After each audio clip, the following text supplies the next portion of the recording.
Assalamualaikum warahmatullahi wabarakatuh. Bismillahirrahmanirrahim. Wabihi nasta'in ala umurid dunya waddin. Alhamdulillah. Wassalamun ala ibadihi allazina astafa, amma ba'. Sidang ahli jamaah yang dirahmati Allah, bersua kembali dalam pengajian kitab Penawar Bagi Hati karangan Asy-Syaikh Abdul Qadir Al-Mandiri. Kita masih lagi membicarakan fasal yang pertama pada menyatakan mata, halaman yang ke-6, dalam mengutarakan dalil daripada firman Allah Subhanahu wa taala ayat 30 surah An-Nur. Baik, kita akan mulakan daripada ada pada ayat ini. Bismillahirrahmanirrahim. Qala musannifu rahimahullahu ta'ala wa nafa'ana bihi wa bi'ulumihi fid daraini amin. Ada pada ayat ini mengajar kelakuan yang baik dan memberitahu dan menakutkan. Maka ada pun mengajar adab, maka firman-Nya bersabda olehmu, yakni katakanlah olehmu, ya Muhammad, bagi sekalian orang-orang yang beriman, nescaya mereka itu orang-orang yang beriman memejamkan mereka itu akan segala mata mereka itu daripada barang yang tiada halan memandang kepadanya. Dan dengan ini perkataan menyuruh Allah Ta'ala akan hamba-Nya dengan berkelakuan yang baik, iaitu memelihara matanya daripada melihat yang haram dan memelihara kemaluannya daripada yang tiada halal dikerjakan dengan dia. Maka wajib atas sekalian hamba menjunjung perintah Tuhannya, dan jika tiada, nescaya adalah ia jahat perangai dan patut ia dimurkai dan diseksa. Baik, Asy-Syaikh Abdul Qadir Al-Mandiri mendatangkan dalil firman Allah Subhanahu wa taala ayat 30 surah An-Nur dalam membicarakan tentang memelihara penglihatan mata. Maka dalam menghurai lanjut ayat 30 surah An-Nur, Asy-Syaikh Abdul Qadir Al-Mandiri menyatakan pada ayat 30 surah An-Nur ini ada 3 perkara pokok yang Allah Subhanahu wa taala ketengahkan. Pertama, ta'dib, mengajar adab. Pada ayat 30 surah An-Nur ini Allah Subhanahu wa taala mengajar adab supaya hamba-hambanya, umat manusia yang merupakan khalifah di muka bumi ini, ya, selaku mukallaf menjunjung titah perintah Allah di muka bumi ini, maka Allah Ta'ala mengajar adab kepada umat manusia, khas umat akhir zaman, umat Muhammad sallallahu alaihi wasallam. Apa yang Allah ajarkan? Adab. Adab itu apa? Tata susila. Tata susila yang mana satu? Dalam menjaga dan memelihara penglihatan mata. Baik. Perkara kedua yang diketengahkan pada ayat 30 surah An-Nur ini merupakan targhib. Allah Subhanahu wa taala memberitahu kepada umat manusia, hamba-hambanya, dengan galakkan. Dalam memberitahu ini, ianya merupakan nasihat dari Allah dan galakkan dari Allah Subhanahu wa taala buat hamba-hambanya daripada kalangan orang-orang yang beriman. Maka disebut targhib. Maknanya perkhabaran Allah supaya orang-orang yang beriman itu bersungguh-sungguh dalam menjaga dan memelihara penglihatan mata. Pasti ada di situ anugerah istimewa dari Allah apabila hamba-hambanya menjaga dan memelihara penglihatan mata. Itu namanya targhib, galakkan dari Allah. Perkara yang ketiga berhubung tentang tarhib, amaran dari Allah. Maka lengkaplah 3 perkara. Ta'dib, mengajar adab. Targhib, pemberitahuan, merupakan galakkan. Dan yang ketiga tarhib,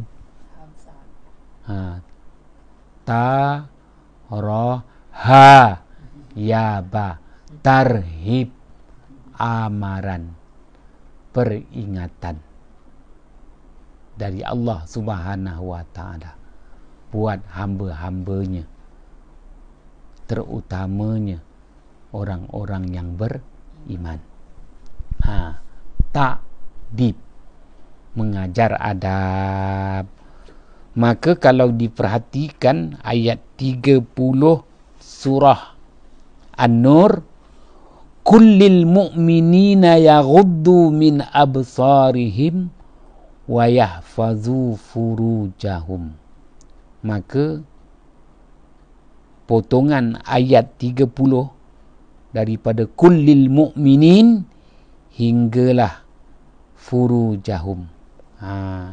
Kullil mu'minina yaghuddu min absarihim wa yahfazu furujahum. Katakanlah olehmu ya Muhammad, khas kepada orang-orang yang beriman, pejamkan, yakni tundukkan penglihatan mata mereka itu orang-orang yang beriman, dan pelihara kemaluan mereka itu orang-orang yang beriman. Ianya merupakan ta'dib, mengajar adab. Maknanya Allah ajarkan kepada orang-orang yang beriman agar beradab. Adab, tata susila dalam melihat akan sesuatu. Tata susila, adab bagi menjaga dan memelihara penglihatan mata. Baik. Maka dalam mengajar adab, ianya merupakan tata cara. Ada di situ tata cara yang ditunjukkan oleh baginda Muhammad sallallahu alaihi wasallam yang kita kemukakan semalam. Hadis riwayat daripada Imam At-Tirmizi, yang mana Rasulullah sallallahu alaihi wasallam bersabda, la tutba an-nazratu an-nazrata.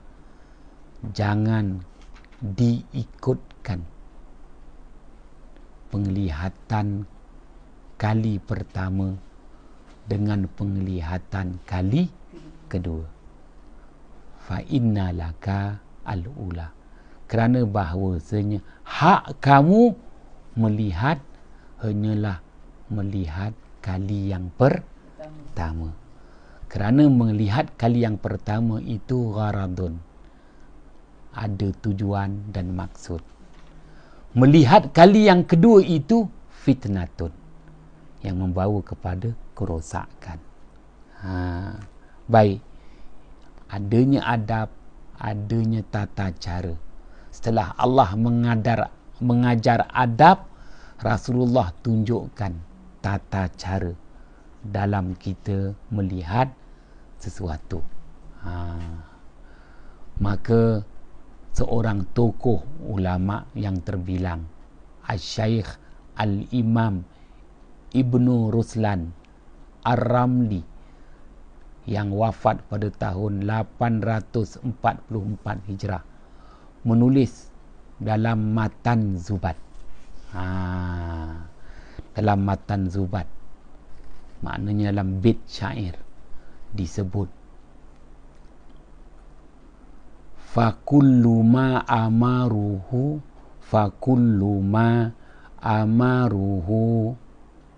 yartakibu wa manaha an fi'lihi yajtanibu. Dia kena ada dua di situ timbangan, mustaf'ilun fa'ilun, mustaf'ilun fa'ilun, mustaf'ilun fa'ilun. Tengok orang dulu dia buat bait syair tu. Fakullu ma amaruhu yartakibu, baru jawab dia. Wa manaha an fi'lihi yajtanibu. Fakullu ma, maka setiap perkara yang Allah perintahkan, fakullu ma amarahu yartakibu, setiap perkara yang Allah Ta'ala perintahkan kepada hamba-hambanya itu sememangnya yartakibu, tersusun, disusun, diatur. Kerana apa? Apa yang Allah Ta'ala perintahkan kepada hamba-hambanya bukan bebanan. Apa yang Allah Ta'ala perintahkan kepada hamba-hambanya bukan tekanan. Apa yang Allah Ta'ala perintahkan kepada hamba-hambanya itu bukan desakan, bukan bebanan, bukan tekanan, bukan desakan, tetapi itu adalah pengatur caraan untuk hamba-hambanya itu ikut. Atur cara. Kita hidup ni ada atur cara dia, ikut untuk selamatkan kita dalam menjalani hidup di muka bumi. Begitu juga wa manaha'an fi'lihi, dan apa jua yang Allah tegah hamba-hambanya daripada melakukannya itu, yajtanibu, jauhi. Kalau kita tak jauhi, terperangkap kita dalam kehidupan dunia yang penuh dengan tipu daya. Kerana dunia ini penuh tipu daya. Baik, Asy-Syaikh Al-Imam Ibnu Ruslan Ar-Ramli wafat pada tahun 844 Hijrah. Dia lebih awal wafat daripada gurunya. Gurunya Asy-Syaikh Al-Imam Al-Hafiz Ibnu Hajar Al-Asqalani, wafat pada tahun 852 Hijrah. Asy-Syaikh Al-Imam Ibnu Hajar Al-Asqalani yang mengarang syarah kepada hadis Imam Al-Bukhari, Fathul Bari. Ada yang tersusun tu. Cuma tak baca je. Nak baca game banyak sangat. Maka Asy-Syaikh Al-Imam Ibnu Hajar Al-Asqalani wafat pada tahun 852 Hijrah. Bangga dengan muridnya yang wafat lebih awal, iaitu Asy-Syaikh Al-Imam Ibn Ruslan Ar-Ramli. wafat pada tahun 844 Hijrah. Menulis dalam kitabnya, iaitu kitab-kitab syair yang dinamakan Matan Zubat. Kalau dulu belajar dengan tuan guru Haji Abdul Latif bin Haji Abdul Rahman, lebih kenali dengan panggilan manja Pak Teh. Kalau kita nak belajar kitab fiqah yang tinggi-tinggi, maka Pak Teh sebelum mengajar dia akan tanya, mudah khatam belum Matan Zubat? Jadi sebenarnya dah pernah belajar tapi tak khatam lagi dekat pondok penanti. Walaupun cakap dah belajar lah tapi tak khatam, tak apa. Jadi begitu juga nak baca kitab. Sebab itu Pak Teh dulu dia baca kitab Imam Ibnu Atta'illah Askandari, wafat pada tahun 709 Hijrah, kitab Al-Hikam. Dia baca, tiba-tiba dia berhentikan, terus tak baca. Maknanya belajar kitab Hikam dengan Pak Teh ni tak khatam. Kerana Pak Teh beritahu ada di kalangan muridnya yang tak khatam juga Matan Zubat ni. Wah, macam perli ke aku pula. Dulu kita belajar kat pondok penanti, memang tak khatam Matan Zubat tu. Matan Zubat tu maknanya satu bait syair yang merangkumi tauhid, fiqah, tasawuf. Baik, maka begitu juga gitu maknanya kitab Kifayatul Azkiya, bait syair Kifayatul Azkiya, lebih kenali dengan nama Matan Azkiya, yang dikarang oleh Syekh Zainuddin bin Ali Al-Malbari, anak murid kepada Syekh Ibnu Hajar Al-Haytami, wafat pada tahun 909 Hijrah. Jadi ada dua Ibnu Hajar. Ibnu Hajar Al-Asqalani, itu tokoh ulama Al-Hafiz yang menghafaz hadis-hadis baginda Muhammad sallallahu alaihi wasallam, muhaddisin, wafat 892 Hijrah. Ibnu Hajar yang kedua, Ibnu Hajar Al-Haytami, yang wafat pada tahun 909 Hijrah. Muridnya Syekh Al-Imam Muhammad Zainuddin Ibnu Ali, mengarang bait syair juga, namanya Kifayatul Azkiya, yang hari itu kita bahaskan. Innat tasawwufa kulahu lahwal adab. Tengok sedap bait syair. Innat tasawwufa kulahu lahwal adab, bahwasanya ilmu tasawuf itu keseluruhannya membicarakan tentang adab, nilai-nilai adab. Jadi tata cara, atur cara kehidupan kita ini dalam menjaga, memelihara penglihatan mata. Baik, dah jelas. Maka yang ditegah di sini maknanya pejam mata. Kullil mu'minina yaghuddu, katakanlah olehmu ya Muhammad kepada orang-orang yang beriman itu, yaghuddu, pejamkanlah, memejam mereka itu akan mata mereka itu. Kalau pejam mata, tutup mata. Langgar punya. Kalau pejam mata lelaki nak tengok perempuan, habis. Pejam mata ada alasan dilanggar perempuan tu. Maksud pejam mata di sini dikupas lanjut oleh Syekh Al-Imam Muhammad As-Sawi, yang wafat pada tahun 1241, merupakan tokoh ulama Al-Azhar yang mengulas lagi kitab tafsir Al-Jalalain Al-Syaikh Al-Imam Jalaluddin As-Mahalli, Al-Syaikh Al-Imam Jalaluddin As-Suyuti.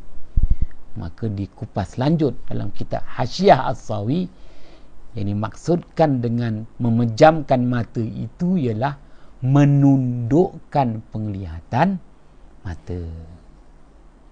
Menundukkan penglihatan mata. Kenapa? Berani nak. Al-Syaikh Al-Imam Muhammad As-Sawi menyatakan yaghuddu tu maknanya yakhfadu, khafada, khafad, menundukkan penglihatan mata. Pejam-pejam lah, dah Allah Ta'ala kata pejam. Tak, maksud pejam di sini menundukkan penglihatan mata. Kenapa nak dimaksudkan menundukkan penglihatan mata? Kerana Rasulullah dah ajar tata tertibnya. Hak kita melihat kali pertama, kali kedua tundukkan, jangan dipandang. Itu sebab itu makna memejamkan mata tu menundukkan penglihatan mata. Hebat ulama-ulama terdahulu membahas, mengupaskan kepada kita. Baik, selesai persoalan ta'dib. Persoalan yang kedua adalah targhib. Disebut kat sini targhib. Adapun memberitahu, kat situ adapun memberitahu tu maknanya targhib. Allah memberitahu yang orang utara kata lagu mana no? Allah beritahu tu, beritahu bagaimana? Allah beritahu dengan memberi galakan. Targhib. Adapun memberitahu, maka firman-Nya bermula demikian memejamkan mata, zalika.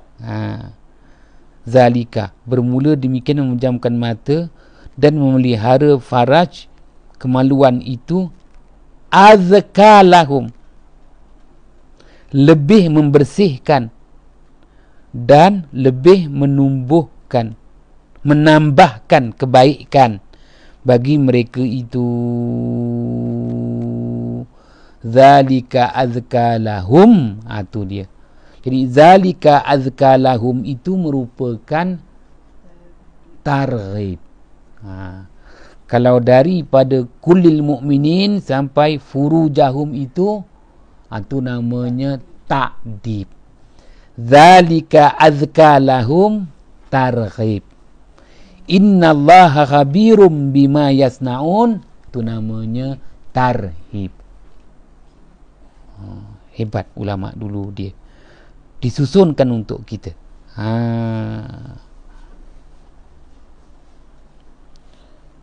Zalika azkalahum, bermula demikian memejamkan mata dan memelihara kemaluan itu lebih membersihkan dan lebih menambahkan kebaikan bagi mereka itu, yakni memberitahu Allah Ta'ala, memberitahu Allah Subhanahu Wa Ta'ala, menggalakkan galakkan Allah Ta'ala dengan ini perkataan atas bahawasanya memejamkan mata dan memelihara faraj itu kedua-duanya sebab bagi membersihkan hati.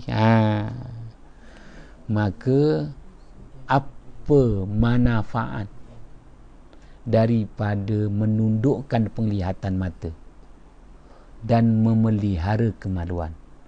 Manfaatnya membersihkan hati daripada segala dosa dan sebab bagi membanyakkan pekerjaan kebajikan.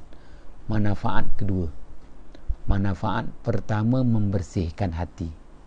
Manfaat yang kedua, ianya nanti akan merangsang fikiran dan perasaan manusia, orang yang beriman itu, untuk membanyakkan, menambahkan, membanyakkan kebaikan. Tu dia. Jelas. Zalika azka lahum. Baik. Azka. Perkataan azka itu merujuk kepada pembersihan, penyucian hati sanubari. Pembersihan dan penyucian hati sanubari. Maka ulama ada sedikit perbezaan. Baik, Asy-Syaikh Al-Imam Al-Qushairi wafat pada tahun 465 Hijrah. Wafat pada tahun 465 Hijrah. Asy-Syaikh Al-Imam Al-Qushairi. Yang kita mula-mula belajar tu dah diterangkan, Asy-Syaikh Al-Imam Al-Qushairi ini tokoh ulama, dialah yang mula membangunkan ilmu tasawuf yang merupakan ilmu akhlakun nubuwah. Kerana kita faham zaman khalifah kerajaan Bani Abbasiyah memang tak berminat, malah menghalang pengajian dan pembelajaran ilmu tasawuf, ilmu akhlakun nubuwah. Jadi Asy-Syaikh Al-Imam Al-Qushairi menulis dalam kitab tafsirnya, iaitu Lataiful Isyarat, menyatakan bahawa ayat 30 surah An-Nur ini Allah Subhanahu wa ta'ala perintahkan hambanya memelihara penglihatan mata. Maka oleh kerana disebut di situ hasil daripada menjaga dan memelihara penglihatan mata, hasilnya adalah membersihkan hati. Ini menunjukkan bahawa tuntutan memelihara penglihatan mata itu merangkumi dua: penglihatan mata kasar dan penglihatan mata hati. Penglihatan mata kasar juga disebut ainur ru'us, mata kepala. Apa pasal? Kerana mata yang berada di ruangan kepala. Ni kepala kita ada 2 biji mata. Maka disebut ainur ru'us, mata kepala. Juga dengan sebutan penglihatan mata kasar. Satu lagi disebut ainul qalbi. Ainul qalbi, mata hati, penglihatan mata hati. Baik, dalam istilah ilmu tasawuf, penglihatan mata kasar disebut basar. Basara. Basara itu kan melihat. Basar itu merujuk kepada penglihatan mata kasar. Manakala penglihatan mata hati itu dengan istilah basira. Basarata. Basira. Basar, penglihatan mata kasar. Basira, penglihatan mata hati. Nanti kita akan kupas. Maka Asy-Syaikh Al-Imam Al-Qushairi wafat pada tahun 465 Hijrah menjelaskan kepada kita ayat 30 surah An-Nur ini tuntutan Allah untuk kita memelihara, menjaga, waspada terhadap 2 bentuk penglihatan. Penglihatan mata kasar dan penglihatan mata hati. Ianya disokong oleh Asy-Syaikh Al-Imam Fakhruddin Ar-Razi yang wafat pada tahun 606 Hijrah dalam kitab tafsirnya Mafatihul Ghaib. Mafatihul Ghaib. Baik, maknanya dua tokoh. Yang pertama Imam Al-Qushairi, yang kedua Imam Fakhruddin Ar-Razi. Pun begitu, dua tokoh juga ulama tafsir mutaakhirin, Al-Syaikh Al-Imam Jalaluddin Al-Mahalli dan Al-Syaikh Al-Imam Jalaluddin As-Suyuti, wafat pada tahun 911 Hijrah. Menyatakan bahawa tuntutan itu tetap kepada penglihatan mata kasar. Yang dituntut memelihara, menjaga, berwaspada dengan penglihatan mata kasar. Baik, kita dapati bahawa tokoh ulama mutaqaddimin terdahulu membabitkan dua penglihatan. Ulama mutaakhirin satu penglihatan. Yang dituntut di sini menjaga, memelihara, berwaspada dengan penglihatan mata kasar. Maka disokong oleh Al-Syaikh Al-Imam Muhammad Asawi. Memejamkan mata di situ maknanya menundukkan penglihatan mata. Menundukkan penglihatan itu menundukkan penglihatan mata kasar. Baik. Bahas tu. Maka kenapa ada perbezaan pendapat? Bagi kita tak ada masalah lah. Perbezaan pendapat kerana ianya melibatkan apa yang Rasulullah sallallahu alaihi wasallam sabdakan. Kalau sebut penglihatan kali pertama itu penglihatan mata kasar. Penglihatan kali kedua itu juga penglihatan mata kasar. Hujjah hadis riwayat Imam At-Tirmizi dan Imam Abi Daud menjelaskan. Baik. Setelah memahami perkara ini, maka datanglah hujjah Imam Al-Ghazali yang wafat pada tahun 505 Hijrah. 505 Hijrah. Yang mana Imam Al-Ghazali menjelaskan berhubung tentang hubungan antara basar, mata kasar, dengan basirah, mata hati. Amat berbeza. Pun begitu, nanti kita akan ulas lebih lanjut. Kerana nanti ada ayat yang lain ni nanti akan membicarakan tentang itu. Pun begitu, kita ambil dulu keterangan Imam Al-Ghazali wafat pada tahun 505 Hijrah. Imam Al-Ghazali menyatakan bahawa penglihatan mata kasar, kenapa dinamakan mata kasar? Dinamakan mata kasar itu kerana dua biji mata ini Allah beri kepada manusia sebagai alat. Dia alat untuk melihat. Apabila Allah Subhanahu wa taala dah bagi alat,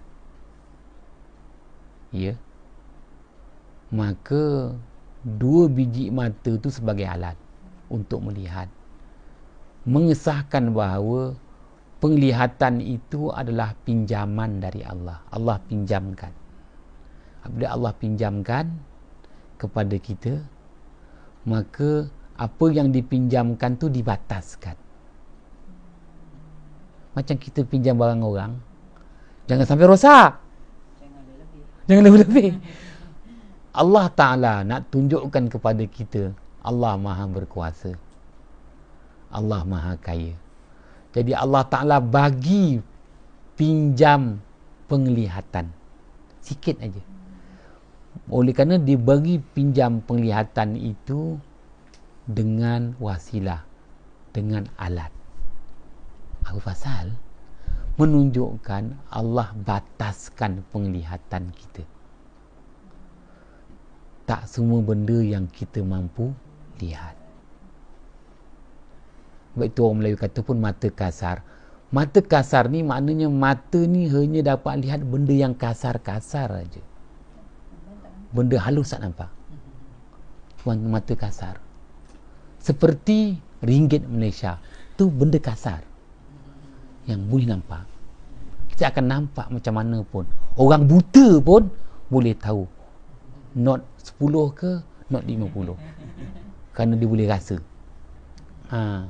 Jadi, mata kasar. Lihat benda yang kasar sahaja. Benda yang halus tak mampu dilihat. Menunjukkan Allah Ta'ala bataskan penglihatan manusia. Ya Allah. Pun begitu, Maha Pengasih, Maha Penyayangnya Allah.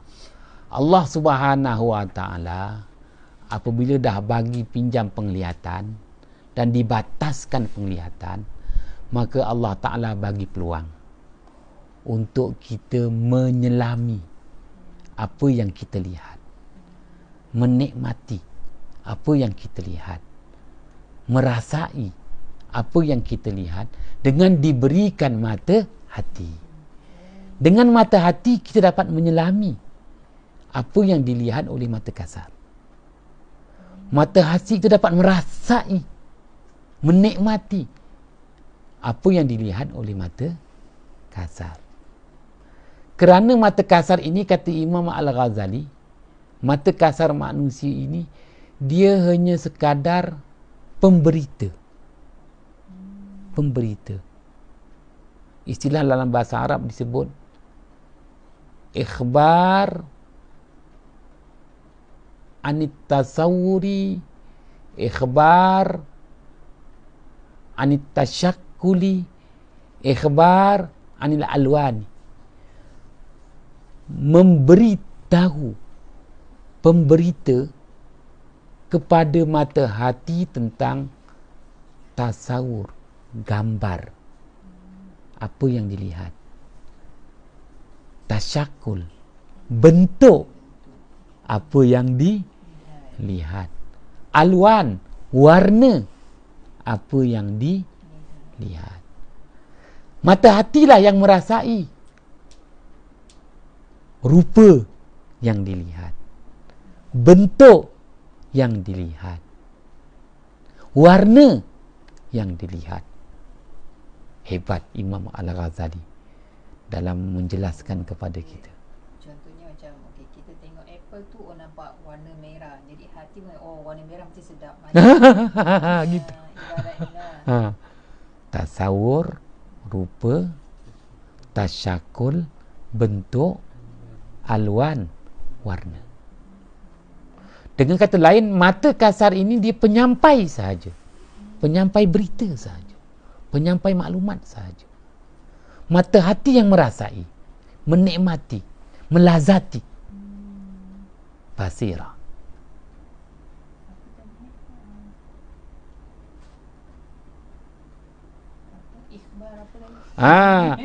Al-ikhbar anit tasawuri, al-ikhbar anit tasyakkuli, al-ikhbar anil alwani.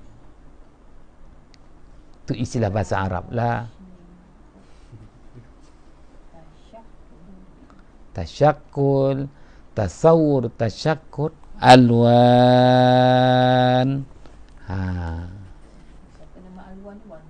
Warna. Jadi menikmati, merasai,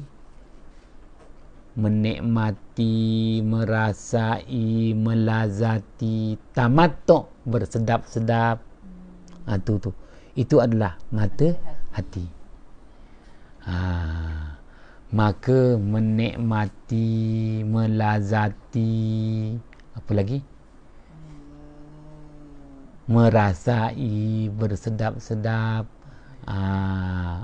menghayati, pandai, menghayati. Maka perkara ini Allah Subhanahu wa taala sebut pada ayat 75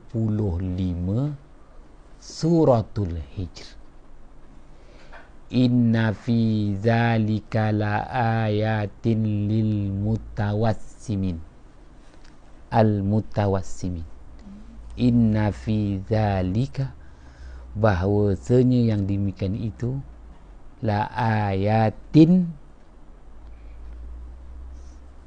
sebagai bukti yang jelas, la ayatin lil mutawassimin, untuk orang-orang yang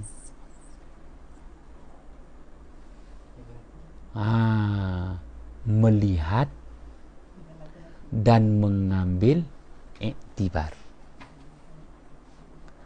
Lil mutawassimin. Mutawassimin itu maknanya orang-orang yang dia melihat dan dia menikmati apa yang dilihat. Dia melihat dan dia mengambil iktibar daripada apa yang dilihat.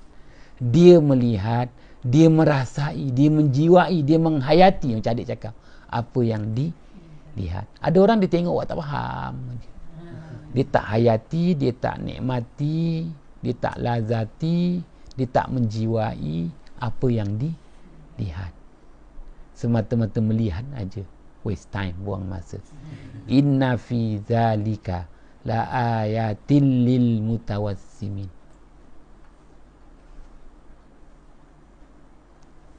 Bahawasanya yang demikian itu sebagai bukti yang jelas bagi orang-orang yang melihat dan mengambil iktibar. Al-mutawassimin. Al-mutawassimin, orang yang melihat dan mengambil iktibar. Orang yang melihat dan menikmati apa yang dilihat, merasai apa yang dilihat, menjiwai apa yang dilihat, memahami apa yang dilihat. Al-mutawassimin. Maka al-mutawassimin ini disebut dengan istilah khas sebagai firasat. Firasat.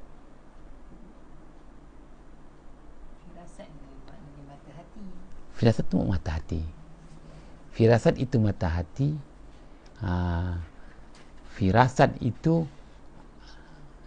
mutawassim, orang yang melihat dan mengambil iktibar. Melihat, menghayati. Melihat, memahami. Melihat, menikmati. Melihat, bukan semata-mata melihat. Mutawassimun. Jadi mutawassimun itu adalah firasat. Firasat. Baik.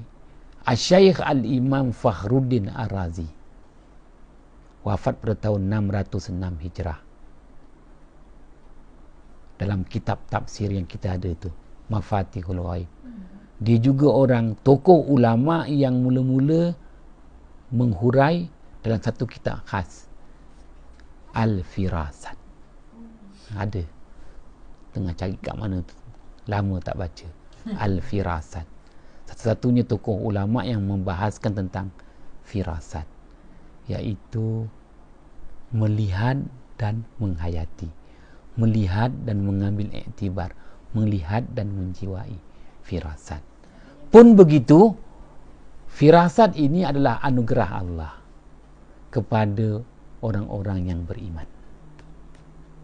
Orang yang tak beriman, dia tak ada firasat. Dia tak ada firasat tu macam mana? Dia melihat, tetapi dia tidak mengambil iktibar apa yang dilihat. Dia melihat, dia tidak menjiwai apa yang dilihat. Dia melihat, tapi kadang dia faham, dia boleh buat matematik, hebat. Sekadar melihat, tapi dia tidak mengambil iktibar. Inilah yang dibahas oleh Asy-Syaikh Al-Imam Jalaluddin Al-Mahalli, Asy-Syaikh Al-Imam Jalaluddin As-Suyuti, yang menjelaskan dalam kitabnya Tafsir Al-Jalalain menerangkan bahawa ayat 30 surah An-Nur ini tuntutan menundukkan penglihatan mata kasar, bukan mata hati, kerana dua yang berbeza. Tu nak cerita sampai bawa kepada firasat. Baik, tak apa. Berdasarkan hadis Rasulullah SAW, riwayat Imam Bukhari dan riwayat Imam At-Tirmizi, Rasulullah SAW bersabda, ittaqu firasatal mu'min fa innahu yanzuru binurillahi azza wa jalla. Peliharalah, jagalah betul-betul firasat orang yang beriman, mata hati orang yang beriman, kerana bahawasanya orang yang beriman itu melihat sesuatu dengan petunjuk Allah Subhanahu wa ta'ala. Orang yang tidak beriman, dia melihat, tetapi melihat dengan tidak mendapat hidayah dari Allah. Sebab itu ayat 30 surah An-Nur, Allah Ta'ala sebut, Kul lil mu'minin. Katakanlah olehmu ya Muhammad, khas ini package khas untuk orang-orang yang beriman. Kerana orang yang beriman itu Allah Ta'ala bagi dia firasat. Mutawassim, maknanya dia melihat dan dia akan mengambil iktibar. Dia melihat sesuatu dengan mendapat hidayah Allah. Ada orang melihat tapi tak mendapat hidayah di sisi Allah Subhanahu wa ta'ala. Dalam hadis dhaif pula, matanya hampir sama, riwayat daripada Imam Al-Hakim, Rasulullah SAW bersabda, uhzaru firasatal mu'minin fa innahu yanzuru binurillah wa yantiku bitaufiqillah. Jaga, pelihara betul-betul firasat hati sanubari, mata hati orang-orang yang beriman. Kerana bahawasanya orang-orang yang beriman itu dia melihat dengan hidayah Allah dan dia bercakap dengan taufik dari Allah.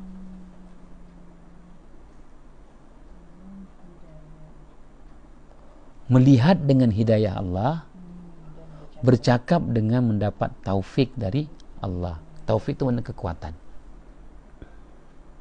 Sebab itu kita dengar orang penceramah akan sebut, nak habis ceramah ni belum habis lagi ni, wabillahi taufik wal hidayah, wassalamualaikum warahmatullahi wabarakatuh, wabillahi taufik wal hidayah. Wah, sedap pandai penceramah tu. Sekarang dah tak boleh ceramah, dah hilang income. Maknanya istimewanya orang yang beriman ini apabila dia bercakap dengan mendapat taufik, kekuatan dari Allah Subhanahu wa ta'ala. Pun begitu, nak dapat apabila kita melihat dengan hidayah Allah, bercakap dengan taufik dari Allah, jaga penglihatan mata kasar. Maka dengan itunya sucilah, zalika azka lahum, sucilah, bersihlah mata hati itu.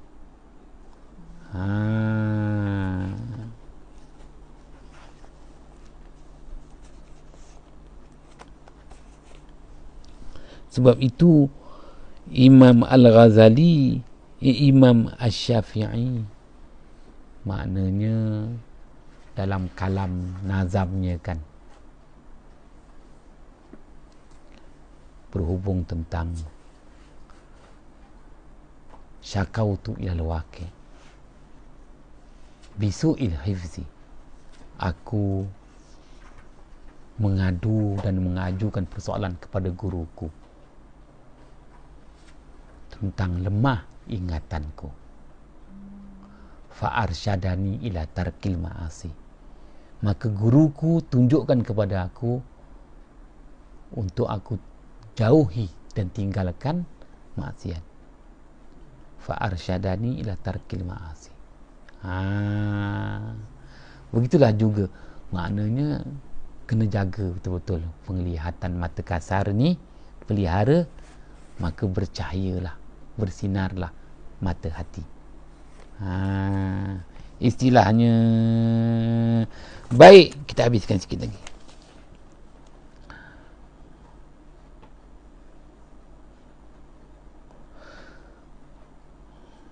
Dan ada pun menakutkan, itu namanya tarhib. Maka firmannya bahawasanya Allah Ta'ala sangat mengetahui ia akan batin barang yang mengerjakan kamu akan dia seperti mengetahui ia akan zahirnya. Innallaha khabirum bima yasnaun. Maka selagi membalas ia akan dia, Allah akan beri balasan terhadap kejahatan. Jika ada ia yang baik, nescaya membalas ia dengan pahala dan kesenangan dan syurga. Dan jika ada ia kejahatan, maka membalas ia dengan seksa dan api neraka. Wabillahi taufiq wal hidayah. Wassalamualaikum warahmatullahi wabarakatuh.